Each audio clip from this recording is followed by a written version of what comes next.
Gracias. Bueno, y uno así como no va a volver a Armenia, ¿verdad? Con ese recibimiento tan increíble como uno no va a volver a Armenia. Yo estuve aquí en enero, ¿ustedes se acuerdan? Así se acuerdan, ¿eh?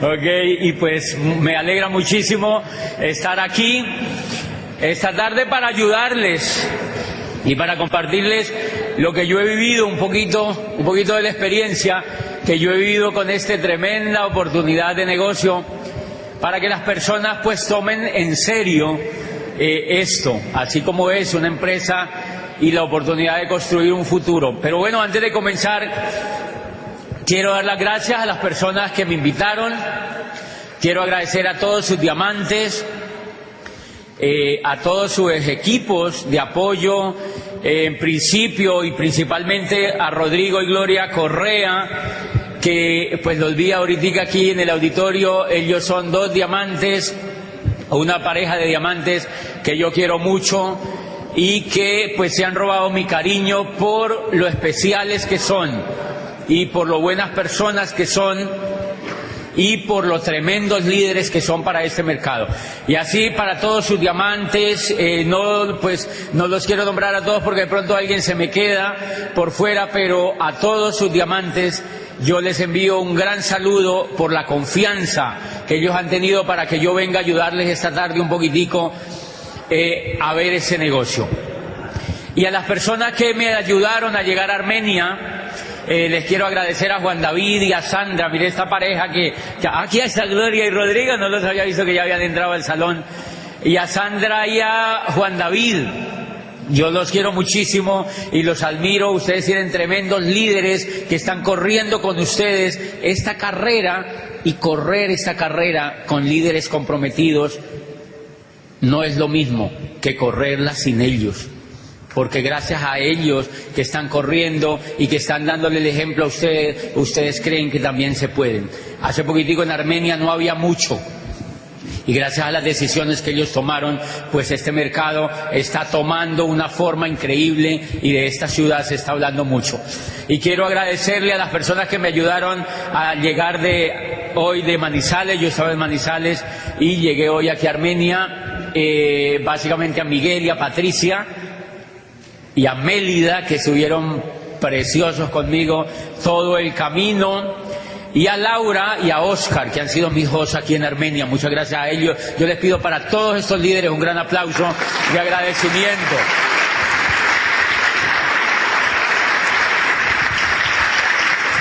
Y bueno, yo quiero preguntarles qué personas vienen aquí por primera vez a estar en un seminario. Personas, vamos a verle las manos, levanten las manos personas que están por primera vez, levántenlas los que realmente estén por primera vez. Vale, un aplauso tremendo a estas personas.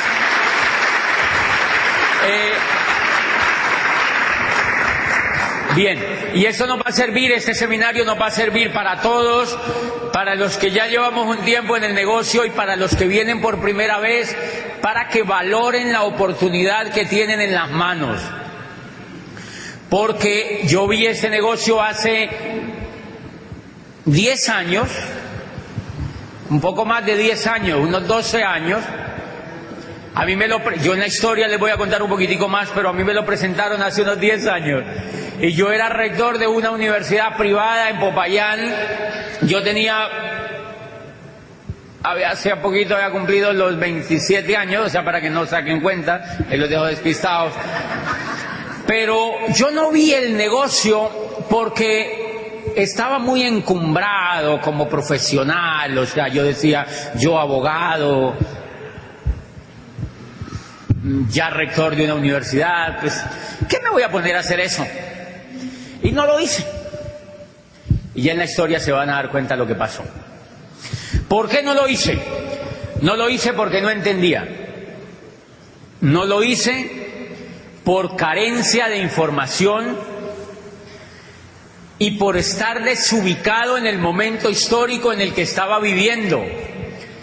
Porque no tenía información concreta.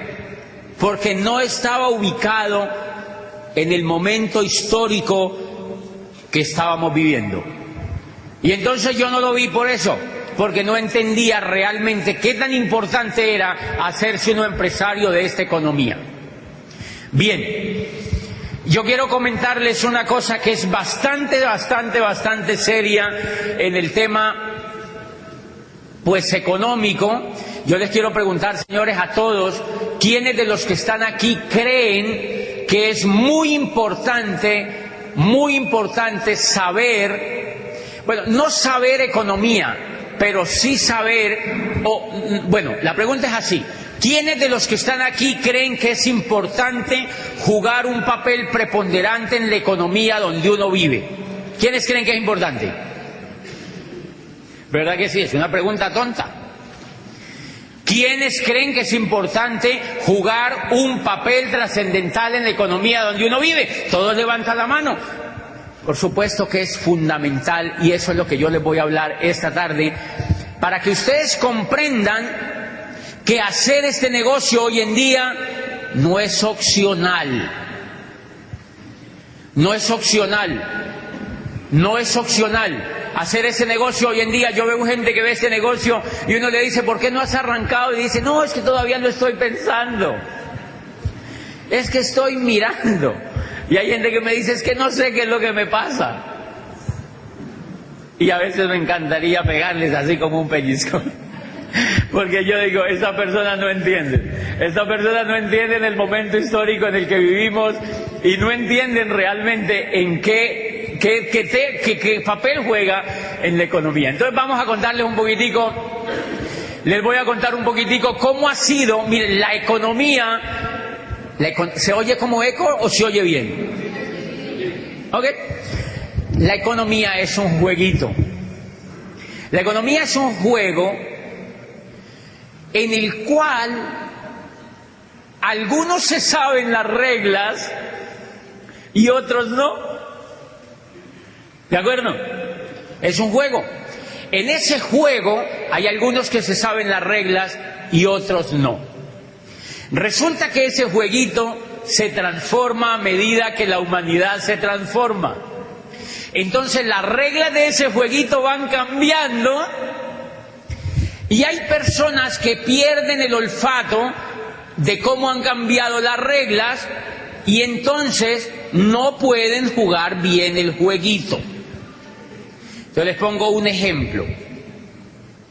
Todos los juegos, si ustedes ven, todos los juegos que uno emprende tienen regla, ¿verdad? Todos los juegos tienen reglas. Okay. Todos los juegos tienen reglas. ¿Quién es el que juega bien el juego? El que la sabe. Ustedes han notado que cuando uno estudia en la educación tradicional, que uno estudia, por ejemplo, cálculo multivariado. Si yo soy profesor de cálculo multivariado y ustedes son alumnos aquí, yo les pongo un ejemplo de cálculo multivariado, un ejercicio. ¿Quién lo responde primero? El que se sepa la regla, la fórmula, ¿ok? El que sepa la fórmula. Mira, tú puedes tener un cerebro brillante, pero si no te sabes la fórmula, ¿qué pasas? Tú dices, yo no sé qué es lo que me pasa. Yo no sé qué es lo que me pasa. Y puedes tener el cerebro brillante que tú tengas, pero no puedes solucionar el ejercicio de cálculo, porque no te sabes la fórmula. Señores, lo mismo es la economía. La economía, a medida que se desarrolla la humanidad, las fórmulas van cambiando, y entonces el jueguito se va tornando más interesante, porque hay gente que se despista de la fórmula. Y entonces esa gente que se despista de la fórmula se queda pobre. Y la gente que aprende la fórmula juega el juego bien. Eso es todo lo que pasa. Entonces en este negocio lo lindo es que tú entras a un instituto de negocios, a toda una universidad que hay a nivel mundial, donde todo el tiempo te están enseñando dónde está la fórmula y cómo se juega un jueguito en la economía bastante interesante para jugar un papel importante en la economía. Vamos a ponerles ejemplos de qué ocurre con eso. Miren, ¿se acuerdan que en los pueblos por aquí, por ejemplo por el Quindío, se debe dar muchísimo, En los pueblos, cuando hay ferias, va una persona, en la feria de los pueblos, hay una persona que va al juego en el pueblo con una mesita a la plaza del pueblo, y ¿se acuerdan que él lleva unas tapitas con una bolita? Y el juego se llama ¿Dónde está la bolita? Entonces él pone la tapita y pone la bolita, son dos tapitas, y hay una gente allí que se agolpa, si vamos a mirar. Normalmente la gente, hay unos payasos que van con él, son amigos de él, se le llaman payasos, son unos compinches de él, yo no tenía ni idea, eso funciona así. Entonces los tipos van y el tipo dice, uno ve dónde está la bolita, le pone la tapita encima y le empieza a correr encima de la telita y dice, ¿dónde está la bolita? ¿Dónde está la bolita? ¿Dónde está la bolita? Y uno ve dónde está la bolita. Y dice, vamos a empezar con 50.000 pesos. Entonces un tipo levanta la mano y dice, aquí, 50.000 pesos. Dice, oiga, póngalos. Pone los 50.000 y levanta. Y ahí está la bolita. Y ¡fum! Y la gente, ¡wow! ¡Bravo! Si se ganó 50.000 en un momentico. Y entonces dice el tipo, entonces el ganadero, hay un mundo de gente ahí, sale el ganadero y dice, ¡wow! Eso está buenísimo. 200.000. Y ponen la bolita ahí, y le ponen la tapita y empieza, ¿dónde está la bolita? ¿Dónde está la bolita? ¿Dónde está la bolita? ¿Dónde está la bolita? ¿Dónde está la bolita? Y el tipo, aquí. Y la levantan. Y ahí no está la bolita. 200.000 pesitos. El ganadero se pone muy bravo y se va, lo insulta y salen y se van y los tipos cogen la mesita y se van para Chinchiná. Se van a tumbar otro que... ¿Qué fue lo que pasó? El ganadero perdió el olfato de dónde estaba la bolita. Entonces, ¿qué es lo que hacemos en este negocio? Lo que hacemos en este negocio es volvernos profesionales para saber dónde va la bolita. Y eso es lo que está ocurriendo en la economía. Entonces voy a arrancar ahora a explicarles por qué ese negocio hay que hacerlo hoy en día y no es opcional para las personas hacer un negocio de este tipo. Entonces vamos para que me entiendan el tema de la bolita, cómo ha jugado a través de la historia. Miren, yo les quiero contar una cosa que ustedes ya saben, pero la vamos a recordar. Durante toda la historia de la humanidad, siempre ha existido dinero, y por cantidades alarmantes. Los babilónicos, 5.000 años antes de Cristo, millonarios. Desde la época de Nabucodonosor II, hacían hasta los muros que nosotros hacemos aquí para las materas en ladrillo y cemento, allá lo hacían de oro. O sea, ellos no eran como nosotros. Los muros los hacían de oro. Y las estatuas de los libertadores de las ciudades no los hacían de barro como los hacemos nosotros, los hacían de oro. Eran millonarios. ¿Había dinero? Había mucho dinero. Y desde el tiempo de los egipcios había montones de dinero, los babilónicos, los romanos, y desde el tiempo de los griegos, y durante todas las etapas del desarrollo del hombre sobre la tierra, siempre ha habido riqueza.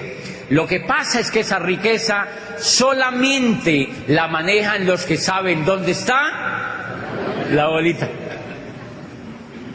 O sea que el tema de la pobreza y la riqueza es que uno pierde el olfato de dónde va la condenada bolita, eso es todo. Y eso simplemente es lo que ha ocurrido. Entonces mire, hemos vivido 3 etapas durante todo el desarrollo de la humanidad, 3 etapas fantásticas, desarrollo de eras económicas, o sea, el juego de la bolita, digamos que el juego de la bolita primero se llamó parqués, y entonces después cambiaron la regla para jugar el parqués, la segunda vez, y ya vamos en la tercera cambiada de reglas para jugar ese parqués. ¿Cuál es el problema? Que hay gente que está jugando el parqués con la fórmula de la primera y dice, ¿qué será lo que me pasa? Hello.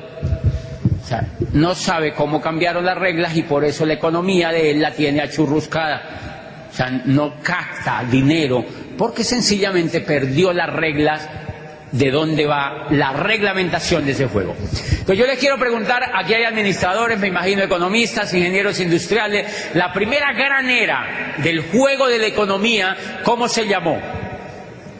La era agrícola. ¿Cómo era la bolita en el juego de la era agrícola? La bolita en el juego de la era agrícola, ¿quién la tenía? El que tenía la tierra. Entonces el que tenía la tierra tenía la bolita. Los que no tenían la bolita de la tierra, ¿qué era lo que les tocaba hacer? Trabajaban para el que tenía la bolita. ¿Cómo trabajaban para el que tenía la bolita? Eran esclavos. Eran esclavos. O sea que el negocio en la era industrial era tener tierra. Ay, en la era agrícola, perdón. En la era agrícola el negocio era tener tierra. ¿Quiénes tenían la bolita en la era agrícola? ¿Cómo se llamaban los tipos que tenían la bolita en la era agrícola? Se llamaban nobles. Eran reyes. Los terratenientes fueron ahora con los narcos. Pues no, mentira. Realmente en aquella época los que tenían la tierra eran nobles. Nobles. Los nobles eran los dueños de la tierra. Eran reyes, príncipes, condes. Y tenían títulos todo el mundo. Y era tan privilegiado tener la bolita de la tierra que ellos se creían enviados de Dios para administrar el mundo. Por eso el rey era capaz de decir, se acuestan todos a las 7 y si no les echo bala. Listo, se acostaban todos a las 7, porque él decía que era una orden de Dios que le había llegado. El rey era divino. En la época se llamaba el derecho divino de los reyes. Se llamaba el derecho divino de los reyes. O sea, la legislación que existía durante toda la era agrícola era lo que al rey se le diera la gana pensar. Se me ocurre que todos deben poner a hacerse pan. Ok, hacer pan, porque era el derecho divino del rey. Punto. Él tenía la bolita, él tenía la tierra. El resto de gente no tenía la bolita. Y miren lo que ocurre. Hacia el siglo XV empieza unas personas, sobre todo de Italia, a descubrir que si ellos vendían productos, bienes y servicios a otras comunidades, o sea, empiezan a hacer un poco de comercio a manera de trueque, entonces hay unas personas que empiezan a llevar lana a Flandes, llevan lámparas de Venecia a París y empiezan a traficar lámparas, mantas, lana, y empiezan a intercambiar. Y resulta que a estas personas les empieza a sobrar, del trueque que hacen, les empieza a sobrar riqueza, les empieza a quedar lo que hoy llamamos como plusvalía, lo que se llamó después como plusvalía. Le empezaba a quedar un sobrante a esa persona y empezaba a acumular cierta riqueza, y nace el concepto del dinero. Nació el concepto del dinero porque no podían medir la riqueza sino con algo tangible. O sea, te sobraron, no podían decir te sobraron 40 lámparas. Entonces le pusieron a esas lámparas un precio y entonces las tarifaron en dinero. Bueno, pues a esta gente le empezó a sobrar dinero. Entonces Oscar dijo, wow, me sobró dinero. Y se va a traer más lámparas, ¿sabe? ¿Dónde hacían las lámparas? Era en donde todo es inundado. ¿Cómo es? En Venecia. Entonces se iba... Sí, aquí fue un presidente a Venecia y les dijo, queridos damnificados, y eso no es... Es que viven en el agua, o sea, no es normal. Y entonces... Eso fue real, de verdad. Entonces Oscar fue y empezó a llevar más lámparas, y cuando hacía el trueque le quedaba más dinero. Y entonces Carlos vio que ocurría lo mismo y dijo, yo también, y fue a llevar, y empezó a sobrarle dinero, y allí nació una familia famosa en el mundo, porque fueron los que prácticamente crearon la banca. Se llamó la familia de los Médicis, ¿se acuerdan? eran italianos, vivían en Florencia, en la Florencia renacentista vive esta familia, y entonces era don Juan de Médicis quien empieza, era un joven inquieto que empezaba a comercializar, o sea, el tipo le empezó a sobrar platica y miren lo que ocurría. Por aquella época, el valor como era la tierra, el tipo empezó a conocerse el tema del dinero, y con ese tema del dinero se empezaron a comprar otras cosas. Entonces la tierra empezó poquito a poquito a perder valor, porque otros empezaron a entrar en el juego de hacer artesanía, en el juego de vender ya otras cosas, de vender zapatos, de vender mantas, de vender abrigos, de vender pelucas, etcétera, etcétera, etcétera. Y entonces le empezó a sobrar dinero a la gente. Le empezó a sobrar dinero a la gente y se le dañó la cabeza.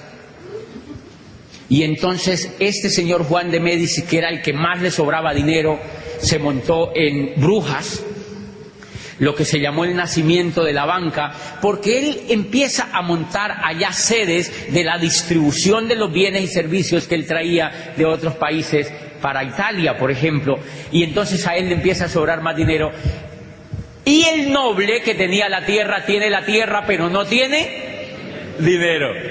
Entonces le dice Juan de Médicis: Su Majestad, yo le presto, no se preocupe, yo le presto. Y el rey le dijo: ¿y cómo le pago? Le dijo el rey, le dijo: no, me garantiza el pago con la tierra, me lo paga a final de año, este interés.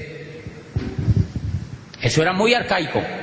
Le prestaba al rey o al príncipe, él se iba, le hacía un documento por la tierra, normalmente eran verbales, porque existían los condottieri, ¿se acuerdan?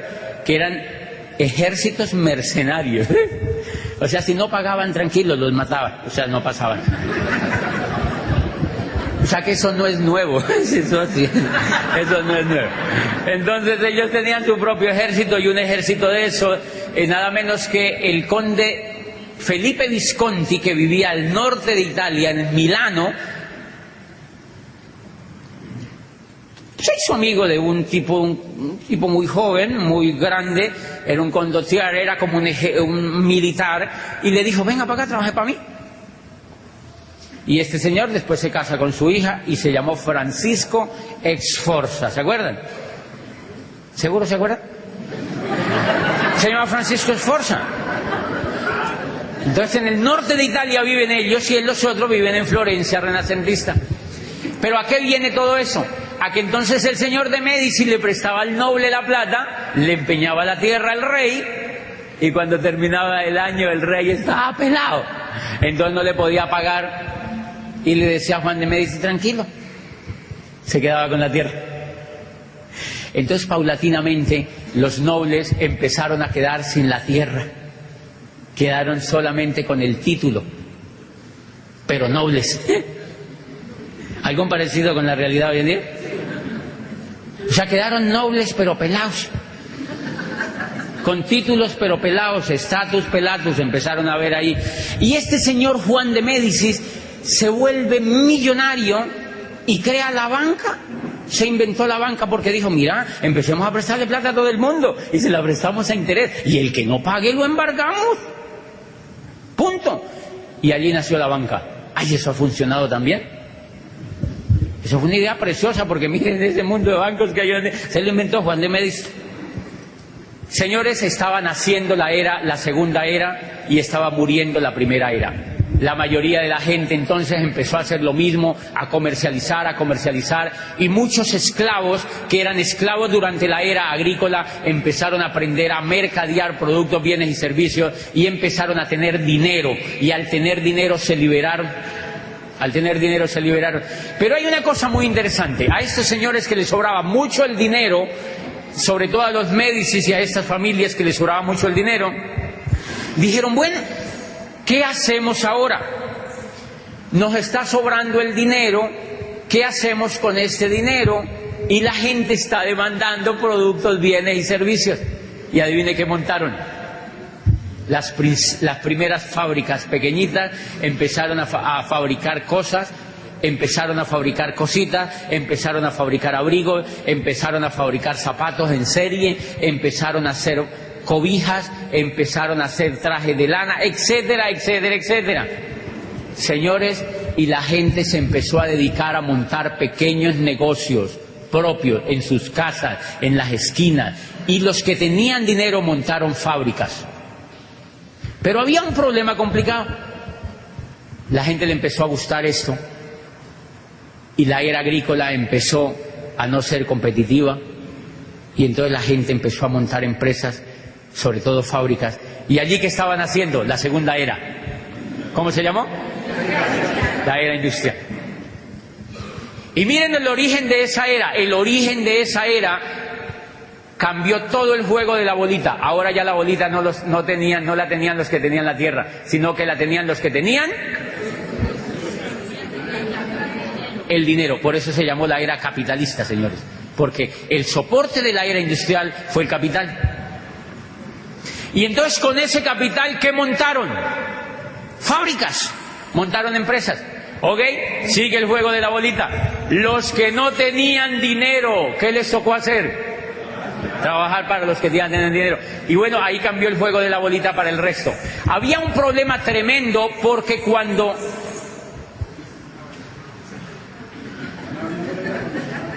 ¿Qué es esa bulla, Juan David? Y entonces los que tenían...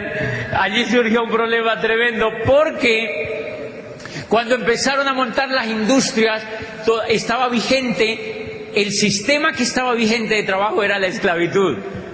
Entonces ser esclavo en la era agrícola, claro, los que no tenían la bolita de la tierra tenían que ser esclavos. Ser esclavo era buenísimo para los que no tenían la bolita. ¿Por qué? Les daban la comida, les daban el vestido y les daban el techo. Sí, de vez en cuando les pegaban, pero tenían todo, ¿verdad? Les daban la comida, les daban el techo y les daban el vestido. Cuando empiezan a hacer la industria, cuando Watson perfecciona la máquina de vapor y empiezan a adaptar la industria, dicen, eso con esclavos no se puede hacer, porque los esclavos eran perezosongos. Los esclavos eran perezosongos, y con esclavos eso no se puede hacer. Entonces los ricos tuvieron una brillante idea, los que tuvieron la bolita. Dijeron, liberemos a los esclavos. Y empezaron paulatinamente a liberar a los esclavos. Y dijeron, y ahora contratémoslos mediante un sueldo, para que se gasten la plata en lo que ellos quieran, pero en los negocios de nosotros. Qué lindo, ¿verdad? Y entonces mandaron a todo el mundo, liberaron a los esclavos. Váyanse a hacer lo que quieran, muéranse de hambre, no importa. Y los que quieran trabajar, venga para acá, yo los contrato. Uno, primera condición, le pago lo que a mí me dé la gana, porque yo tengo la bolita, usted no la tiene. Entonces estos señores empezaron a pagarle a la gente lo que les daba la gana. Y la gente se empezó a morir de hambre en las calles de París, de Londres, de Florencia, de Roma. Se morían de hambre porque les pagaran, digamos, como lo que es hoy, 50.000 pesos. Entonces la gente con eso tenía que vivir, la cultura, tenía que ir a comprar, tenía que pagar la educación y el techo y el abrigo. La gente no podía ni comer con eso, y se empezó la gente a morir de física hambre, y apareció la primera revolución del trabajo posteriormente. ¿Se acuerdan? La gente se rebotó y salió a la calle. ¿Saben qué hicieron? Quemaron las fábricas en Londres. Quemaron fábricas completas en Italia. La gente rebotada, o sea, los nuevos esclavos. Ahí nació la evolución de la esclavitud. Ya no los llamaban esclavos, los llamaban empleados. Más elegante, fíjense. Lo llamaron empleados.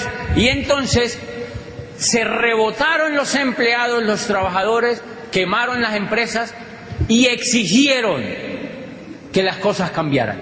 Entonces el incipiente gobierno, que ya era un poco más civilizado, ya no eran muchos los reyes, porque ya habían empezado a perder poder, porque ellos ya no tenían la bolita. Entonces ya el que gobernaba en Florencia era Juan de Médicis.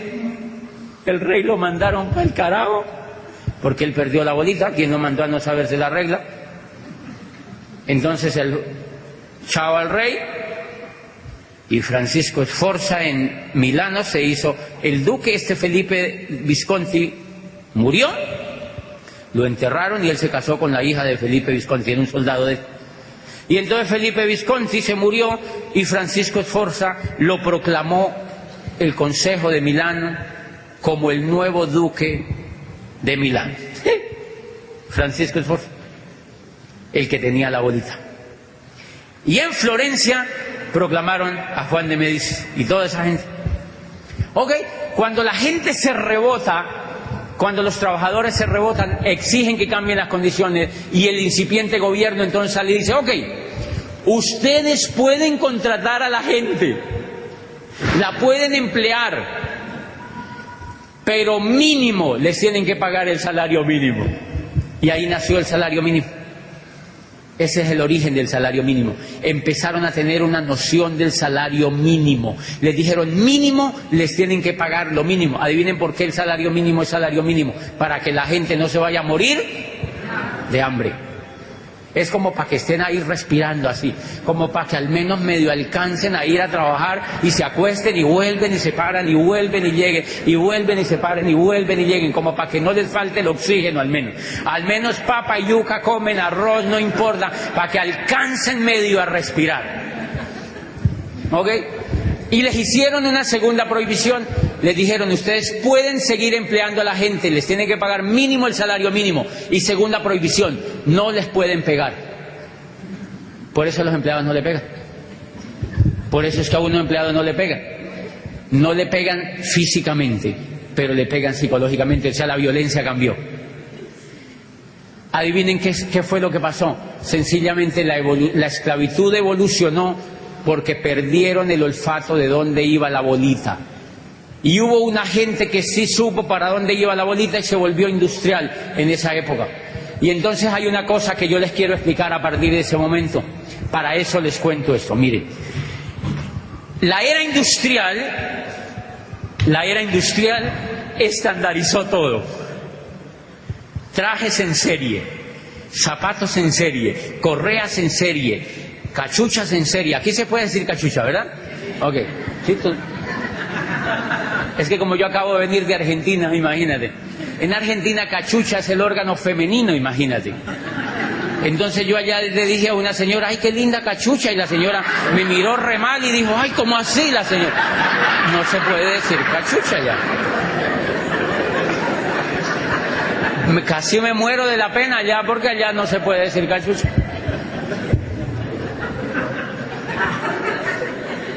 Y entonces miren, empezaron a hacer todo en serie, camisetas en serie, sacos en serie, cachuchas en serie, corbatas en serie, zapatos en serie, carros en serie, todo en serie. ¿Qué serie? Proceso.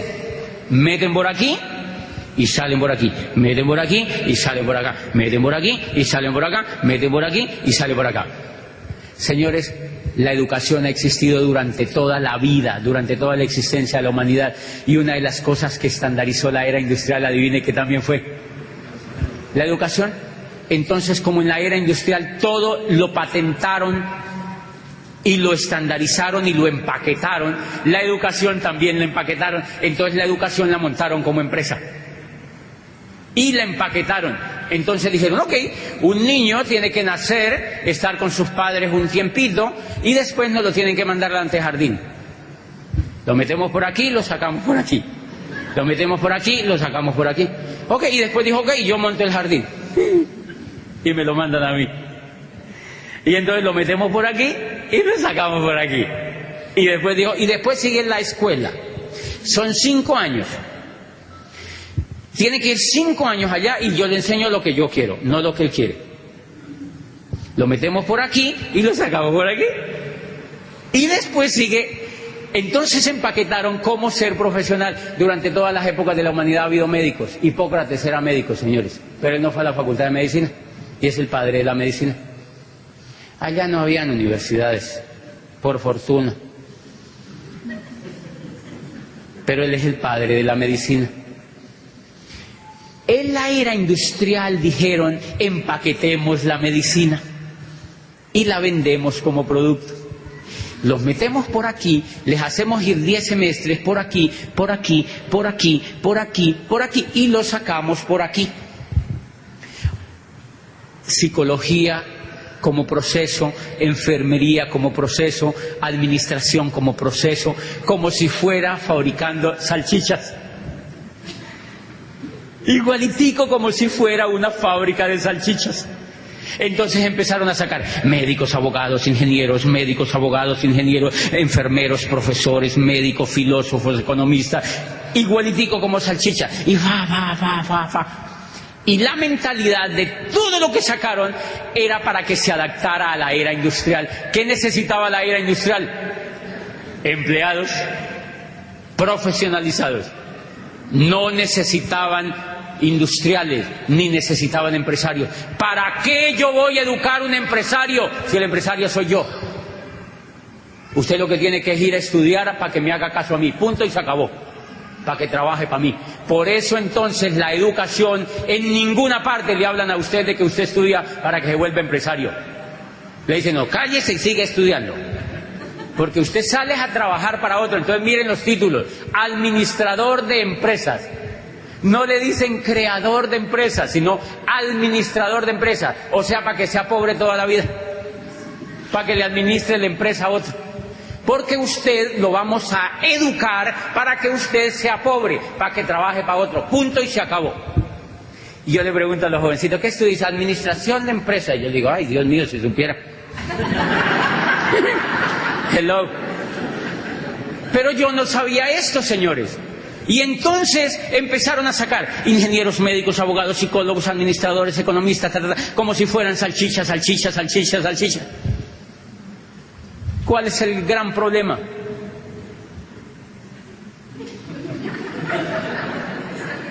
Eso parece una procesión cada rato, ¿verdad? Y todo el mundo es mirando el muñeco a ver para dónde se lo lleva. Ok, tranquilo, Carlos Mario, no se ponga nervioso, siéntese otra vez. Ah, no, es Mauricio. Miren, interesante lo que pasó. ¿Qué ocurrió?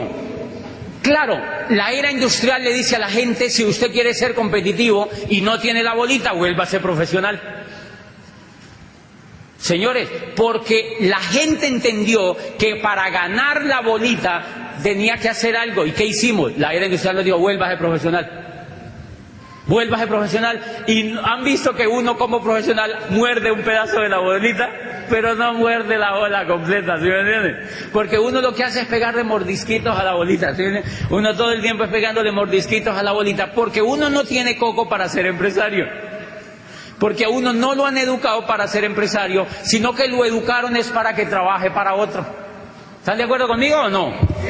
Por eso en las universidades no enseñan a ser empresario, no enseñan a ser empresario, no enseñan a ser empresario. ¿Por qué? Porque para eso no se inventaron la universidad. La universidad es una creación de la era industrial, es un perfeccionamiento de la era industrial para formar empleados. Por eso dice Kiyosaki, el peor consejo que usted le puede dar a un muchacho hoy en día es que vaya a la universidad para que saque un cartón. ¿Por qué Entonces, ¿qué fue lo que pasó, muchachos? Que la gente empezó a profesionalizarse, salchicha, salchicha, salchicha, salchicha, salchicha, salchicha, salchicha, salchicha, y la era industrial empezó a acabarse. Se acabó la era industrial y las universidades siguieron salchicha, salchicha, salchicha, salchicha. Y las salchichas ya nadie se las quiere comer. Las salchichas ya nadie se las quiere comer y siguen las universidades. Salchicha, salchicha, salchicha, salchicha, salchicha, salchicha, salchicha, salchicha. Las universidades, nadie se quiere comer ya la salchicha. Y eso se llama crisis. ¿Quién le dijo a usted que se hiciera salchicha? ¿Quién le dijo a uno que se hiciera salchicha? Carencia de información. Carencia de información. La bolita cambió y uno siguió haciéndose salchicha. Señores, ahora ustedes dirán, ay, él tan resentido. Pues miren, yo les cuento lo siguiente. Yo me hice abogado, salchicha, Y como a mí no me iba bien en la vida, yo veía todas esas salchichas varadas y una que otra salchicha por ahí medio bien, pero con deudas, deudas, deudas, y una casa prestada, y un carro fiado, y un divorcio en camino, y todo el mundo agarrado, y con deudas y quebrados, y la gente ya viejita, la salchicha en las mismas. Y yo decía, hombre, a mí no me gusta ese estilo de vida. Yo no sabía, no había leído a Alvin Toffler, señores. Yo no había leído a un hombre que se llama Alvin Toffler, que se llama La Tercera Ola, y allí te explica ese problema. Yo no había leído eso, porque las salchichas en la salchichería no leían esa vaina. Y entonces miren lo interesante, yo me hice salchicha y me gradúo y me ponen pues el condoncito ese que le ponen a la salchicha, que es el grado, y me mandan para allá, vaya a ver cómo le va. Y uno dice, y los profesores, entonces nosotros, es increíble, yo era rector de una universidad y graduábamos gente todo el tiempo, eran así auditorios gigantes, y yo era el rector así acá sentado todo circunspecto, y todos los aquí, los decanos y los profesores y los padres de familia, ya todo el mundo, y entonces nosotros graduábamos y pasen salchichas, pasen salchichas, pasen salchichas, pasen salchichas, y entonces uno lo graduaba y uno le daba un abrazo, una palmada en la espalda y decía, vayan a ver, ¿para qué consigue? Y uno se quedaba allá así. Porque los únicos que teníamos empleo éramos nosotros. Pero yo no sabía el problema, señores. Yo no lo hice de mala fe y les pido perdón. Yo no sabía el problema que había ahí porque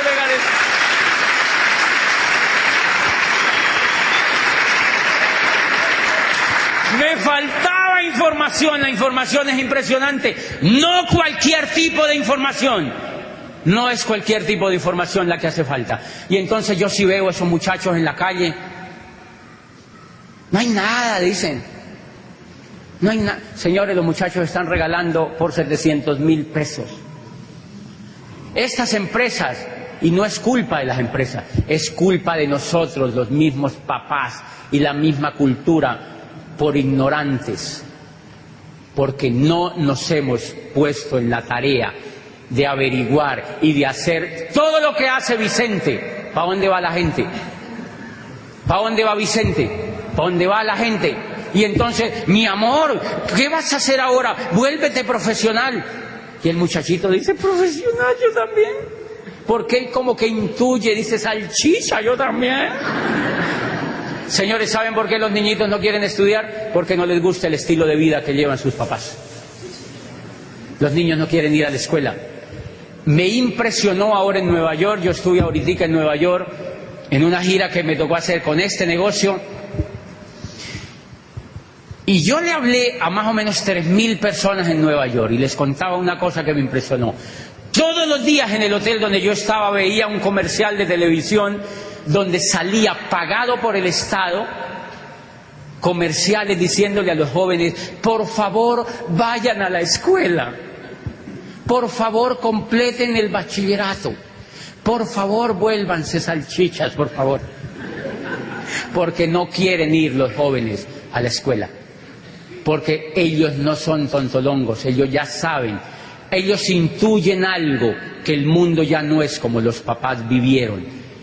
Ese es el gran error que estamos cometiendo con la juventud, haciendo que ellos hagan lo mismo que nosotros hicimos, así no funcione. Si nosotros ya nos dimos cuenta que eso no funciona, nosotros ya nos dimos cuenta que eso no funciona. Entonces, ¿qué pasó? Habrá gente que diga que, ay, pero él cómo habla de eso. Pues señores, yo me hice abogado, y como no le pegaba la bolita, ni yo veía que los demás le pegaban, entonces yo dije, me voy a hacer psicólogo.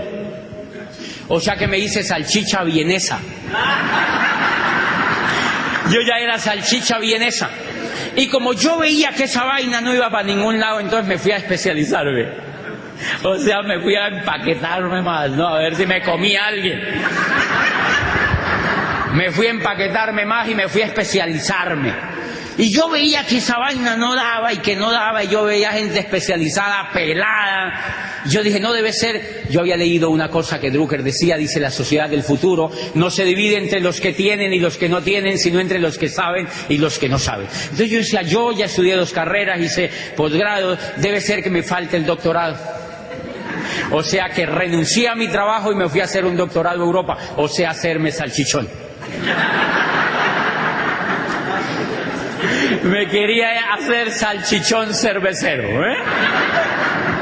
Señores, pues descubrí después de tanto darme que lo que Drucker decía eran los que saben dónde está la bolita. Y si hay algo que perdió el olfato total de dónde está la bolita es la educación, con todo el respeto. Pero perdió el olfato donde está la bolita. Por eso yo siempre he dicho que lo lamentable de esto es que los profesores en general que educan a los jóvenes son pobres. Y los profesores enseñándole administración a los muchachos, finanzas a los muchachos, y estos muchachos están quebrados. Los profesores, ellos se suben por delante al bus y ellos se suben por detrás. O sea, digamos que hay lo que yo siempre he dicho, una incoherencia total allí, porque sencillamente, ahora y ustedes dirán, ¿y eso por qué sigue existiendo? Señores, porque la era agrícola todavía existe para mucha gente. Y la era agrícola ya acabó hace 5 siglos y todavía sigue, hay gente que vive del campo. ¿Quién dijo que no se podía? No pasa nada. Lo que pasa es que depende de lo que tú estés buscando. Entonces ustedes dirán, pero ¿y por qué entonces hay universidades y colegios? Sí, porque eso es muy buen negocio, porque hay mucha gente que le gusta hacerse salchicha todavía. Claro. Por ejemplo, las universidades públicas son un excelente negocio. ¿Para quiénes? Para el rector, para los profesores, 10.000 profesores viviendo con sueldos bacaneados ahí, ¿sí me entiende? ¡Sí! Páseme plata. Y nosotros pague impuestos. Y saque salchicha. ¿Qué importa que no me las quieran comer? Eso no importa. Más salchicha, venga para acá, más materia prima. Han visto que las universidades están poniendo ya. ¿Cuándo ustedes habían visto las universidades poniendo publicidad? Yo llego a mi Popayán querida y yo veo en la universidad donde yo estudié una valla gigante. Venga a estudiar una carrera del futuro. Y yo digo, ay, esas salchicherías están como mal ya. Porque tienen que ponerle a la gente ya publicidad como si fueran cremas de dientes las carreras. Porque los muchachos no quieren. Los muchachos no quieren. Bien, ¿a qué viene todo esto? ¿A qué viene todo esto? A que en este negocio, señores, y me encanta, yo ahorita me presentaron un muchachito que tiene 17 años, y él está decidiendo estudiar su carrera. Yo digo, pues estúdiela, o sea, hágale. Vuélvase salchicha, mi amor, o sea, hágale. Pero después no se queje. Si a mí me hubieran dicho esto antes, entonces ¿a qué viene todo esto? Que tú cuando entras a este negocio, miren la percepción equivocada de la mayoría de la gente allá afuera. La gente allá afuera, en su mayoría, cree que usted entra a este negocio a vender productos. ¿Sí me entiende? Señores, lo principal que usted entra a este negocio es hacer una carrera profesional para hacerse empresario de la nueva economía. Y eso está por encima de cualquier carrera, señores. Ese es el privilegio al ingresar a un negocio como esto, y por eso yo descubrí este negocio. Miren el libro que yo tengo en la mano. Los nuevos profesionales. Se llama el surgimiento del network marketing como la próxima profesión de relevancia. O sea que este muchachito que me preguntó hoy si él le gusta este negocio, él podría darse el lujo de no hacer ninguna carrera y estudiar esto como una carrera profesional, porque aquí no le van a dar título. O bueno, sí le dan título. Yo tengo un título, yo soy Diamante Foundation. Qué bonito, ¿verdad? O sea, yo tengo un título. Señores, y Rodrigo y Gloria Correa tienen un título que se llama también Diamante Fundador. Y ellos hablan por el mundo. Y ellos no fueron a la universidad. Pero miren lo interesante. Estos señores tienen el estilo de vida que cualquier salchicha le encantaría tener. Ay, yo vivo con ellos viajando. En Las Vegas nosotros dijimos, ay no, la gente, ¿por qué será que no hace esto? En Las Vegas nosotros felices allá. Y ahorita que yo estuve en Nueva York, a mí me impresionó porque yo estaba hablándole a 3.000 personas en pleno Manhattan, enseñándoles un colombiano cómo hacerse empresario de esta nueva economía. Y yo decía, qué privilegio, Dios mío, qué privilegio. Y como rector de esa universidad en Popayán, a mí no me invitaban ni al Bordo Cauca, mi amor. Me invitaban era a Santander de Quilichao, Titiribí, o sea, ¿sí me entiendes? Y ahora, como diamante de este negocio, hablando en pleno Manhattan sobre la nueva economía. Esto es lo que dice este señor en este libro, los nuevos profesionales, el surgimiento del network marketing como la próxima profesión de relevancia. ¿Saben quién es este señor? Un salchichón cervecero famosísimo. Es egresado de la mejor salchichería del mundo, de Harvard University. Es egresado de Harvard, que es la mayor salchichería, la salchichería más prestigiosa del mundo. Y este señor dice que el network marketing surgirá como el método de distribución más poderoso y el modelo de empresa más atractivo en la nueva economía. Y dice que las universidades en el futuro van a enseñar network marketing como carreras profesionales. ¿Saben cuándo va a ser eso? Por ahí en el 2150 más o menos. Las universidades se demoran unos 150 años en entender la bolita. Si no, le voy a poner un ejemplo. Es triste decirlo, pero mire, cuando Galileo Galilei descubrió que la Tierra no era el centro del universo, eso fue hacia 1600 y pico, este italiano brillante tenía 69 años y ya había perfeccionado el telescopio de Hans Lippershey y había visto el universo, se había dado cuenta que la Tierra no era el centro del universo. Pero este señor puso en aprietos a todo el mundo porque era gravísimo, o sea, muchachos, era gravísimo.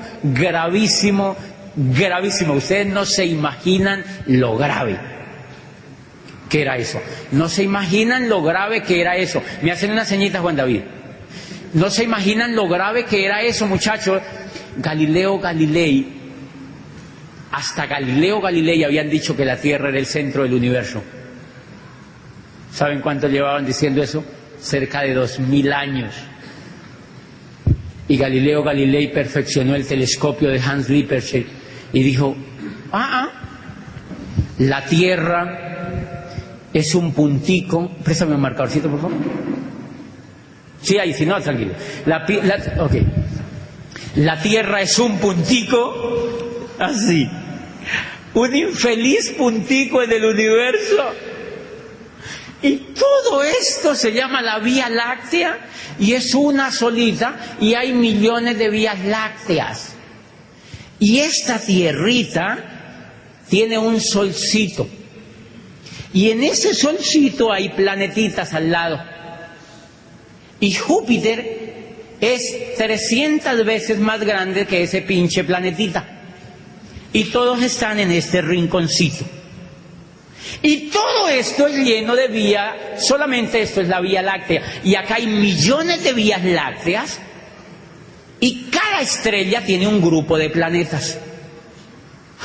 Y se armó un problema terrible, porque entonces Rostan dijo, o sea que el día que la Tierra se haya desaparecido del todo del universo y la última bacteria no exista, el universo ni siquiera se habrá percatado de ello. Y la filosofía dijo, hello, entonces ¿qué es lo que hemos estado pensando? Y aparece otro y dice, oye, ven acá. ¿Se acuerda que habían dicho que Dios tenía un hijo único? Y adivine dónde lo mandó. A la Tierra. Entonces dice otro filósofo, oye, pero Dios estaba despistado. ¿Cómo manda el hijo a semejante infierno tan chiquitico? ¿Cómo lo manda a lo más infeliz del universo? Y entonces la iglesia dijo, vamos a quemar a Galileo para que no siga hablando esas pendejadas porque nos daña el negocio, ¿sí me entiendes? O sea, vamos a quemar a Galileo. Y entonces cogieron a Galileo y le dijeron, ven para acá, Galileo, ¿qué es esa vaina de estar perfeccionando esa cosa para ver para arriba? Venga para acá. y le dijeron que le iban a cortar la lengua vivo, como le hicieron, creo que fue a Giordano Bruno o a alguien de estos, le iban a cortar la lengua vivo en público, en una pira en Roma, enfrente de toda la gente. Y Galileo tenía 69 años, y entonces dijo, no, hagamos, le dijeron, este tribunal le dijo, hay solamente una condición, o usted se retracta, o yo le corto la lengua y lo quemo vivo. Y entonces dijo Galileo, no, hagámonos pasitos, yo mejor me retracto. Y Galileo se retractó, dijo, no, es mentira. Eso no es cierto, sigan tranquilos, eso no es cierto. Entonces Galileo le dijeron, ok, le levantamos los cargos. Dios lo bendiga, le levantaron los cargos y Galileo se salió del tribunal de la Inquisición y dijo, pero que se mueve, se mueve. Esa es la sentencia preciosa de la ciencia. Pero que sigan con su rollo, pero que se mueve, se mueve. Después Newton, que tuvo tiempo para pensar, perfeccionó la teoría de la gravedad y eso ya no tuvo remedio, todo el mundo se dio cuenta. Y entonces, señores, a partir de ahí empezó el mundo a cambiar y miren para que vean el tema de la educación tan horrible que nos pasa. Las universidades se tardaron 150 años en aceptar que la Tierra no era el centro del universo. Ellas seguían enseñando lo que había enseñado Ptolomeo. Y a Galileo lo expulsaron de la Universidad de Pisa, era profesor de matemáticas. Lo expulsaron de la Universidad de Pisa porque, ¿cómo se le ocurre a este tipo hacer semejante bestial? Y entonces lo sacaron de la Universidad de Pisa porque él había hecho otra embarradita y era que había demostrado que los cuerpos caían de diferente manera. Bueno, había demostrado una teoría sobre la caída de los cuerpos y Aristóteles había dicho otra cosa. Aristóteles estaba medio churreto con la idea y entonces Galileo le demostró lo contrario en una universidad en Italia. Entonces le dijeron, no, saquemos a este tipo porque mire, primero nos hace quedar mal con la Tierra y después nos hace quedar mal con el griego más grande de los griegos, que era Aristóteles. Mejor dicho, váyase de aquí, y lo sacaron de profesor. Así ha sido el comportamiento siempre en general de la educación. Por eso no se preocupen por qué hay crisis profesional, por qué los muchachos salen y no encuentran nada, por qué los muchachos salen y no saben nada qué hacer. Por una razón muy sencilla, señores, porque se han educado en un mundo completamente descontextualizado. En un mundo completamente descontextualizado, la educación, señores, el conocimiento se está duplicando cada 5 años. O sea que cuando uno sale de la universidad, todo el conocimiento ya no sirve para nada. Porque el esqueleto donde está montado ese conocimiento ya no es coherente para eso. O sea que uno sale con el título, pero para mostrárselo a la gente. Porque no le funciona en la práctica, en la realidad, lo que uno ha estudiado. Y a eso viene entonces mi reflexión esta tarde. Señores, es tiempo de cambiar y es tiempo. ¿Qué fue lo que yo hice? Lo que yo hice fue descubrir que en este negocio había una oportunidad de hacerme profesional. Había una oportunidad de hacerme profesional. ¿Quiénes estarían dispuestos a dar lo que sea por hacerse profesionales para encontrar la bolita de mejor manera? Ok, eso es lo que vamos a hacer con ustedes, señores. Lo que hacen los líderes con nosotros es trabajar de la mano mediante la referencia de otros líderes que se han vuelto profesionales para hacerse profesionales competitivos en la nueva economía. Y ese es el papel que yo hago todos los días. El papel que yo hago todos los días cuando auspicio a una persona, más allá de que haga cualquier cosa en el negocio, es hacerle entender que ella puede hacerse profesionalmente competitiva en una industria. Pero miren, muchachos, este negocio le brinda a uno la posibilidad de hacerse profesional, y cuando yo digo profesional es como para que más o menos equilibren el término, para que entiendan, porque tenemos el disco de lo que viene de allá afuera, pero es para que nos hagamos competitivos en la economía que estamos viviendo. Y una de las cosas que usted puede hacer es este negocio. Con la educación que yo he recibido de este negocio, con la educación que yo he recibido, de ese negocio, una de las cosas que pude hacerme fue diamante, una. Pero todo el bagaje educativo me pone competitivo ante el mundo que vivo hoy en día. Esa es la riqueza que nosotros tenemos en las manos. O sea, la persona que se eduque en este negocio es competitiva para que haga este negocio y solucione el problema de la bolita, pero además para que sea competitiva en lo que hace, porque va a ser un líder, porque lo van a formar como un líder, porque lo van a formar como un empresario, y cuando uno habla de formarlo como un empresario, uno se está refiriendo a que a esa persona le van a generar una inteligencia superior para que sea competitiva. La buena noticia que tenemos es que esto cada vez se pone mejor. La compañía, esta compañía que nosotros estamos trabajando, es la grande del mundo, la número 1 del mundo. Y este señor, en el capítulo 7, yo quiero pedir, ¿quiénes se han leído este libro?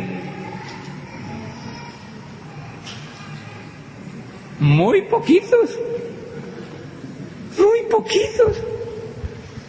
Otra vez, ¿quiénes se han leído este libro? Pónganselo de tarea. Si quieren entender qué es lo que van a hacer, léanse este libro. Léanse este libro. Este señor en el capítulo 7 dice que la compañía número 1 del mundo que hace network marketing, uno de los negocios más prósperos en la nueva economía, es Amway Corporation. Y esta compañía, señores, acaba de renovarse totalmente.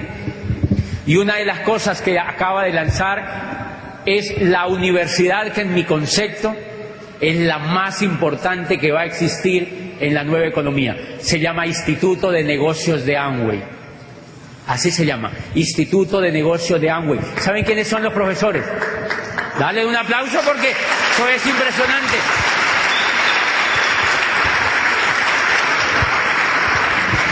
Se llama Instituto de Negocios de Amway.